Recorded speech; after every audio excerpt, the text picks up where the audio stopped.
Oke, di sini saya akan menjelaskan yang pertama itu pendahuluan Gunung Anak Krakatau. Ya, Gunung Anak Krakatau di tengah Selat Sunda yang merupakan perairan antara Pulau Sumatera dan Jawa. Secara administrasi gunung ini masuk dalam wilayah Provinsi Lampung, Indonesia. Lokasinya sangat strategis dan memiliki arti penting karena dekat dengan jalur pelayaran internasional. Gunung Anak Krakatau merupakan sisa dari letusan Gunung Krakatau yang terjadi pada tahun 1883. Letusan tersebut adalah salah satu yang paling dahsyat dalam sejarah yang menewaskan lebih dari 36.000 orang dan menyebabkan perubahan iklim global sementara, termasuk penurunan suhu rata-rata bumi. Gunung Anak Krakatau menjadi sangat terkenal karena letusannya yang sangat besar dan dampaknya terhadap lingkungan global. Anak Krakatau yang muncul dari sisa-sisa Krakatau kini terus tumbuh dan menjadi salah satu objek penelitian vulkanologi penting.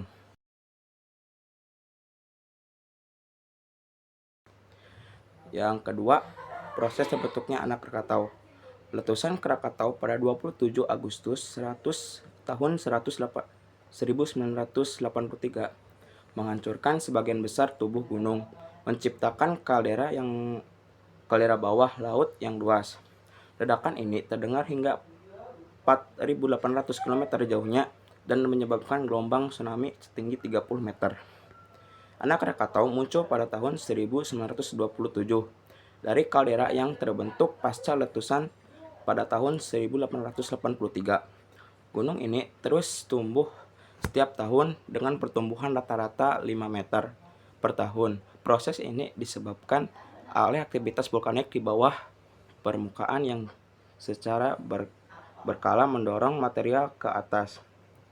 Mitigasi Badan Meteorologi, Klimatologi, dan Geofisika BMKG serta Pusat Vulkanologi dan Mitigasi Bencana Geologi atau PVMBG terus memantau aktivitas Gunung Anak Krakatau menggunakan peralatan modern seperti seismograf, GPS, dan radar untuk mendeteksi perubahan di permukaan bumi yang mungkin menunjukkan aktivitas magma.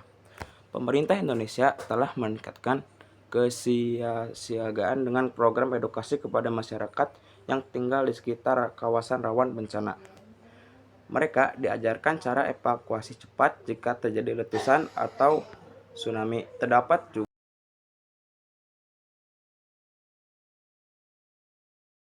Pada Desember 2018, Anak Krakatau mengalami letusan yang menyebabkan sebagian tubuhnya longsor ke laut, memicu tsunami yang melanda pesisir Banten dan Lampung. Sebelum letusan ini, Anak Krakatau memiliki ketinggian sekitar 338 meter di atas permukaan laut. Setelah letusan, ketinggiannya berkurang menjadi 110 meter. Selain pengurangan ketinggian, erupsi 2018 mengubah bentuk dan volume gunung ini. Longsoran ke laut tidak hanya menyebabkan tsunami, tetapi juga mengurangi tekanan di dalam gunung, memicu serangkaian letusan kecil setelahnya.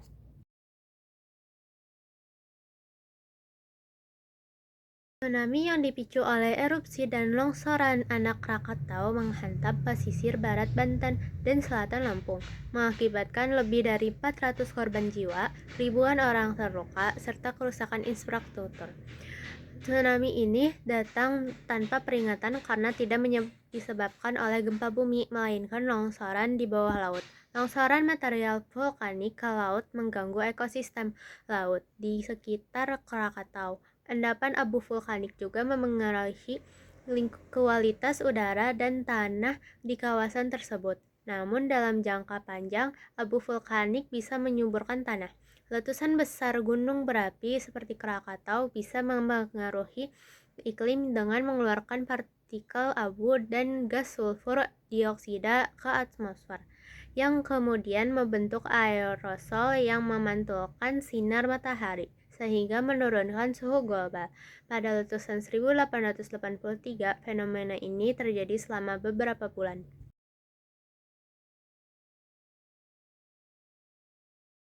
5.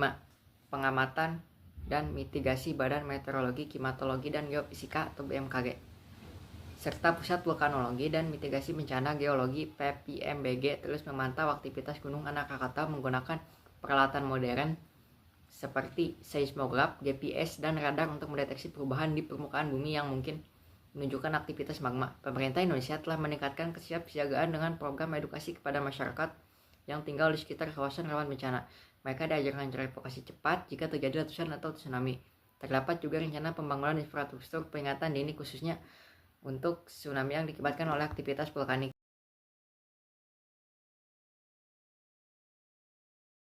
Yang diakibatkan oleh aktivitas vulkanik. 6. Kesimpulan, Anak Krakatau adalah salah satu gunung api yang paling aktif di Indonesia dan meskipun berbahaya memberikan kesempatan besar bagi para ilmuwan untuk mempelajari fenomena vulkanisme. Gunung ini juga berfungsi sebagai laboratorium alami untuk mempelajari bagaimana gunung api tumbuh dari dasar laut. Mengingat potensi letusan dan tsunami yang bisa terjadi kapan saja, sangat penting bagi masyarakat dan pemerintah untuk terus berkolaborasi dalam meningkatkan kesiapsiagaan dan respon cepat